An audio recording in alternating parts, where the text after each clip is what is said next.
பிரதி வணக்கம்.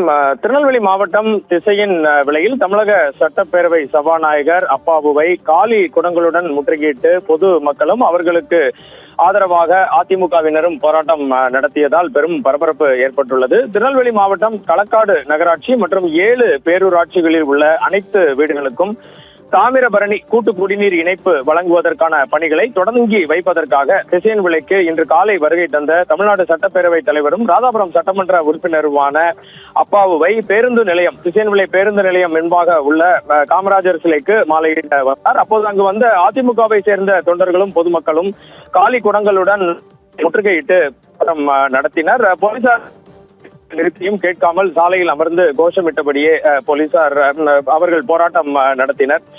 ஏற்கனவே இருக்கும் இணைப்புகளுக்கு 6000 இணைப்புகள் ஏற்கனவே இங்கு உள்ளதாக கூறப்படுகிறது. இந்த இணைப்புகளுக்கே முறையாக தண்ணீர் வருவதில்லை. இந்த நிலையில் புதிதாக 12000 இணைப்புகளை வழங்கி எப்படி அனைவருக்கும் சீரான தாமிரபரணி தண்ணீரை கொடுக்க முடியும் என வாக்குவாதத்தில் ஈடுபட்டனர்.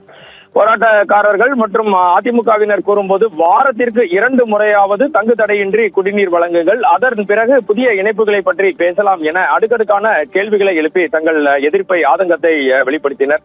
இந்த திடீர் முற்றுகை போராட்டத்தால் அப்பகுதியில் பெரும் பரபரப்பும் போக்குவரத்து நெரிசலும் ஏற்பட்டது. சம்பவ இடத்திற்கு விரைந்த காவல்துறையினர் போராட்டத்தில் ஈடுபட்டவர்களிடம் பேச்சுவார்த்தை நடத்தினர்.